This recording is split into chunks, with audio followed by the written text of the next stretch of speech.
Hello and welcome to another pickups video. It has been a little while since I've done one.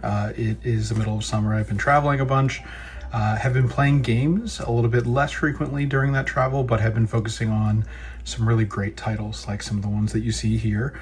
Wanted to go over some stuff over the past 2.5 months or so. Starting with the obvious, this is one of the Nintendo Switch 2s I was able to pick up. I did have one pre-ordered from GameStop. That one arrived a little bit late. So on launch day, I opted to walk into Target and just wanted to see if they had any available. And they happened to have one available alongside a copy of Mario Kart World. I was able to get a physical copy of that, and I'll show that in just a second here. But was able to get that copy. I was having surgery later that day, and I definitely wanted to have something that would, kind of take my attention away from the recovery there over the next week or so. And it was great to have, the guarantee of the Switch. So that original GameStop Switch is now my wife's, and then this is mine. On this particular Switch 2, I do have of course that just fell, the Skull & Co. Savage Raven Neo Grip. Which, as you can see, is not super great at holding the console in place. There is a little tab that is supposed to go up here, and it has just completely broken off multiple times. I have tried multiple grips for the Switch 2. There is this random grip that I got. I think this was from JSOX or whatever. Yeah, JSOX. And this works fine. This is great, but this is not dockable. And I am constantly moving from handheld to, the dock mode all the time. I prefer playing in handheld mode most of the time, but for, some of those first party Nintendo titles that are a little bit more intensive, like Donkey Kong Bonanza, you want that dock mode and that extra power that it's giving. But right now, this is the best grip on the market, despite its obvious flaws with when you tilt it and you do other things with it. It's not super stable in place. I'm hoping they'll release some kind of update or a fix, or somebody will come out with a 3D printed piece that I can get that's just better than what Skull & Co. or their sub-brand Savage Raven has here. But for right now, it does the job. I hold it a little bit more firm and upright when I'm playing with it, but these grips are really nice. It comes with interchangeable grips. These are the medium-sized ones, so I have those on. It's just way better than the standard Joy-Cons. The Switch 2 is an improvement in terms of the overall size of the system and the size of the Joy-Cons over the Switch 1. I could never use the Switch 1 Joy-Cons, but this is still very thin, and playing over 20 minutes or longer in a game session, my hands start to cramp and arthritis gets really bad. So that is the first big pickup, I guess, over the past few months. And then, I guess we should just cover it since I just showed it. But Mario Kart World, I got physically. There were no Mario Kart bundles. I would have gotten it, for cheaper if I could have. But, not upset about getting the physical copy. There's my Target receipt for you. So, wasn't too upset about having to get the physical copy. The price difference wasn't, it wasn't going to kill me overall, but would have preferred to have gotten the bundle myself. But here we are. That's the first physical Switch game that I got. The second one I got about a week later was Rune Factory Guardians of Azuma, and this wasn't really on my radar as much, except for the fact that this is one of the only complete on cartridge physical Switch games that launched at launch. It was this, Cyberpunk, Mario Kart World, and then a couple of Zelda games here in the US. And this one even came with a really great full color instruction manual and booklet. Just really quality print here. This game really surprised me. I got hooked into this game like I haven't in, a game in this farming sim life management genre has in some time. Basically since Animal Crossing, essentially. This game really drug me in. 35 hours basically I played over a couple of weeks, and I still find myself going back to it here from time to time. Really engaging story, just solid combat overall, really great relationship mechanics in the game. There are romance options, The town building is pretty good overall. It's just a really good balance of things, and it was a nice break from just, playing Mario Kart all the time. And it ran well. It ran really well. There's some glitches and some stutters when you load in certain scenes, but it's 60 frames per second consistently otherwise, and I've just really enjoyed it thus far, and complete on cartridge, as I said. So the interesting thing about this one is too, the Switch 2 version of this does work on Switch 1. So you can, if you just have a Switch 1, you can buy a Switch 2 version of this if you're planning on ever getting, the Switch 2.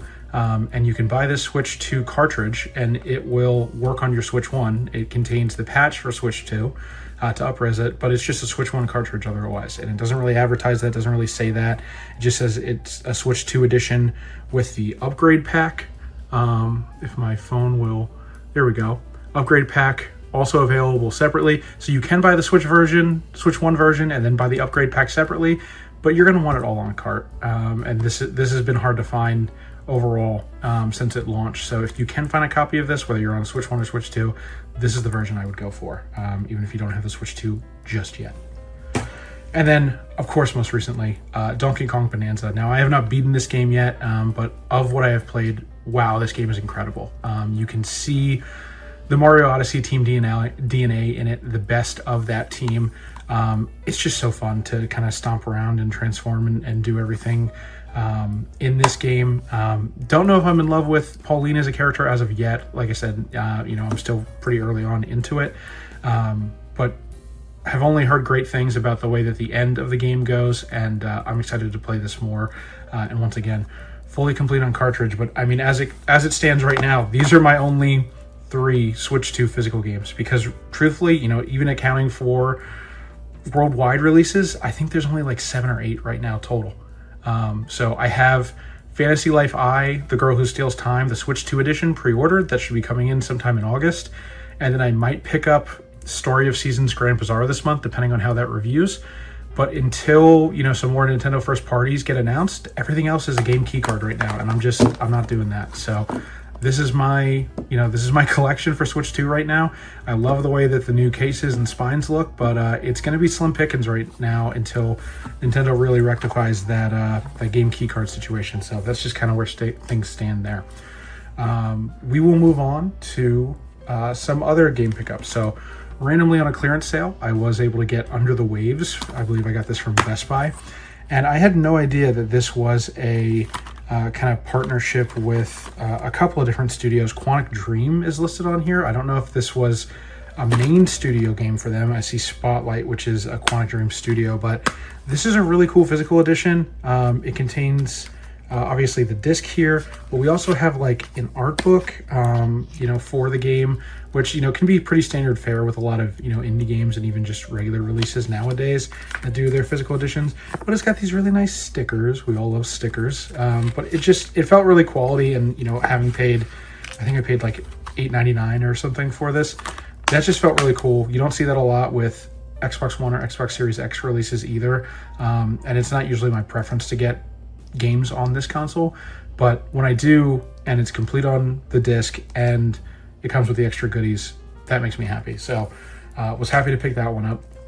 Next up, we will talk about the Soul Woot game that I've picked up in the past few months, and that is Atelier Yumiya, The Alchemist of Memories and the Envisioned Land.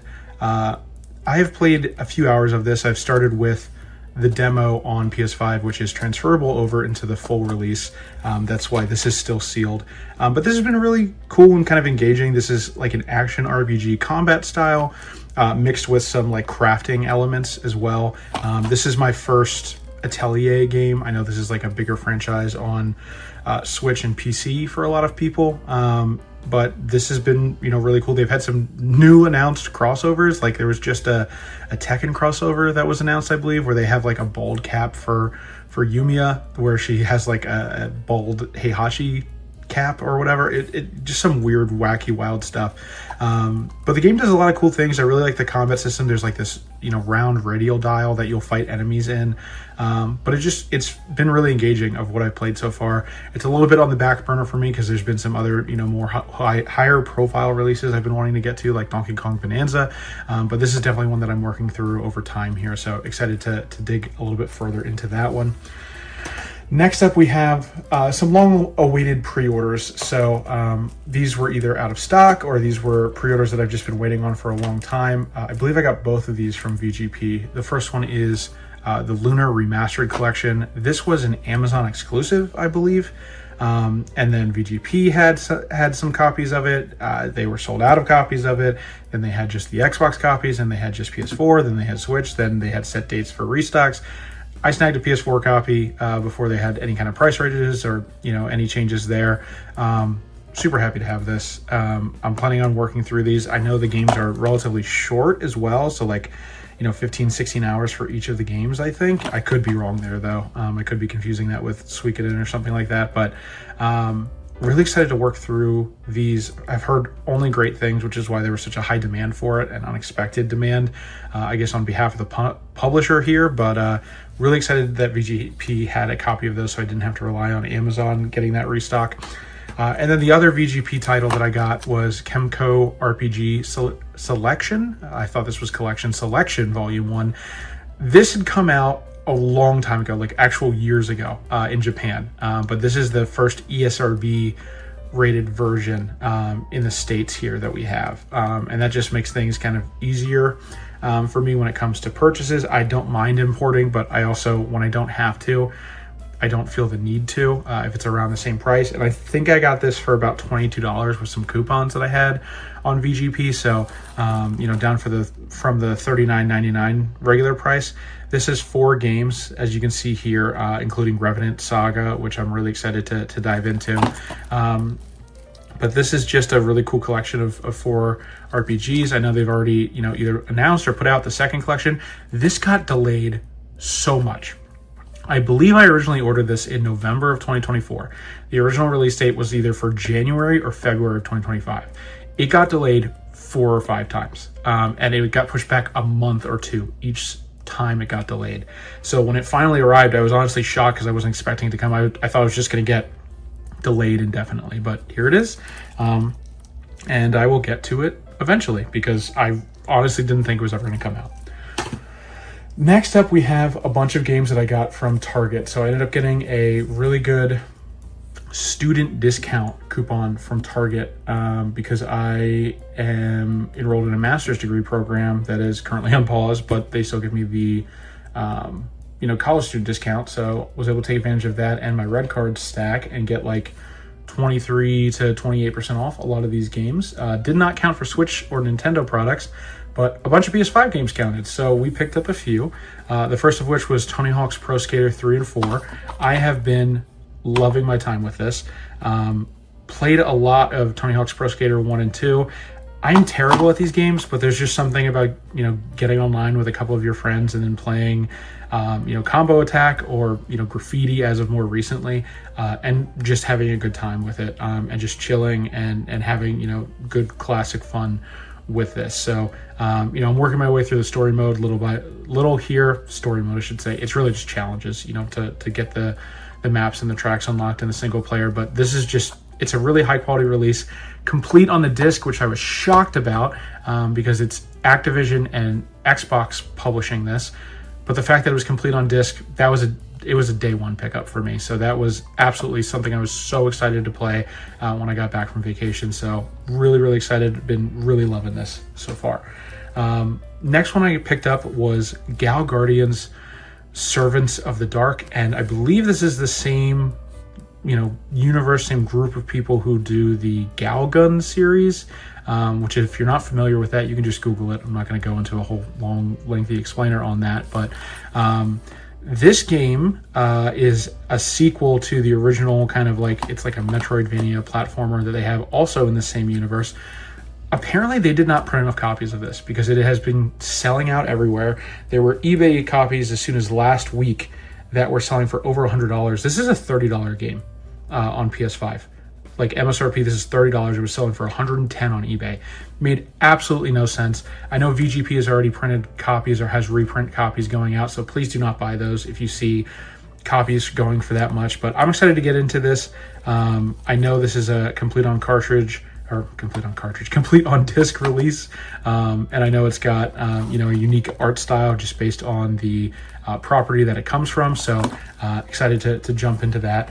Within that same order, I also got Shadow Labyrinth, and I haven't heard as good of things about this, but I did see the Amazon you know, kind of mini series of shorts of the same name that was the prequel to this game, and it's a Pac-Man platformer, so that was probably going to be on my radar, and like I said, with that discount coupon, I kind of couldn't pass this up for about $20. So we'll dive into this at some point, but a little bit worried based on the reviews that I've seen so far about that one.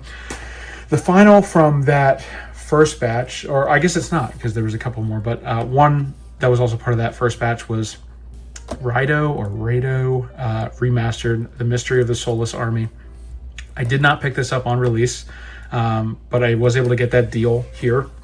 So I think I paid like $37 for this instead of the normal $50. Love a good Atlas RPG. I've heard that this is a little bit different, a little bit weirder. We'll dive into that eventually. Don't really have a ton more to say about this right now. This is not this is in my line of Atlas games to play. It is currently Persona 5 Royal, and then it is I believe Metaphor Refantasio, and then I have to play Shin Megami Tensei 5 Vengeance, and then I have possibly Persona 4, but I may wait for the remake, and then it is this. So there's a long list of Persona games that I have to get through, and Shin Megami Tensei games that I have to get through before I get to this. But that order can always change depending on what's going on, but I will get to it eventually. That's always what happens. The final as part of that initial order was Chronicles of the Wolf. I did see the trailer for this just randomly one day with my wife while we were just scrolling YouTube on the couch, and this is it's just a Castlevania game. It just looks like somebody did an indie Castlevania game, and specifically more like a Symphony of the Night spinoff. And Symphony of the Night is possibly in my top 5 favorite games of all time, possibly top 3, and it's not number 3. So that was right up my alley, and I'm really excited to play this. I have heard pretty good things about it. I've heard it's not earth-shattering, it's not groundbreaking or anything like that, but I'm always down to play a game like this, always down to give it a try. So I was happy to pick that up for like $20 or so. And then the last pickup of the whole video and of the slot from Target as well is The Altars, and I know this came out a couple of months ago. It was on Game Pass, came out digitally. The physical copy came out about a month and a half or so later. I heard really great things about this. It's got a really good narrative. More recently, it's been embroiled in some controversy because, as it turns out, a couple of the assets that the development team used and I guess forgot to remove from the final build of the game may have utilized AI as placeholder assets. And they put out a statement and they said, hey, we utilized AI in the development process just as placeholder assets. We, no art was stolen, nothing was, done to yada, yada, yada. I don't know how much I truly believe of that. You can say one thing and do another. So I'm a little bit wary on this, and a little bit, I don't know. I don't like to support any game, any piece of media that uses generative AI. I feel like it just feels icky. My hope is that it truly was just 2 pieces of placeholder art, because you're not really, if you already have the artist there, you're not really displacing anybody. There's a whole longer scale conversation, but my hope is that it was truly just limited to that. But you really never know with those conversations. But yeah, I mean, that is it for the pickups over the past few months.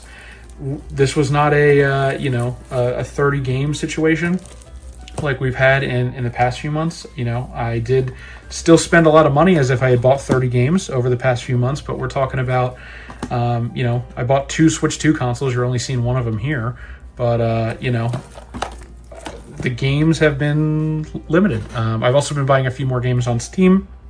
My Steam library is about to eclipse like 1,000 games almost. It's kind of crazy. With our Steam family, it's like 1,400, but, yeah, I'm really excited about just giving some more time to the games that I do have. And, a lot of these that I have here, I think are truly, truly quality games. and playing something that's newer and things that I'm actually excited about. So that's going to be the focus here over the next few months, spending more time with this thing, and hopefully more, truly physical Nintendo Switch 2 games. So thank you so much for watching. If you enjoy these videos, there's a bunch more on this channel if you haven't seen them already. I'm going to try to, keep up the amount of content that I'm doing now that I'm not traveling as much, but I do have a lot going on, in regular life. But please let me know what else you'd like to see on the channel. Leave a like, please subscribe if you can, and have a great rest of your day.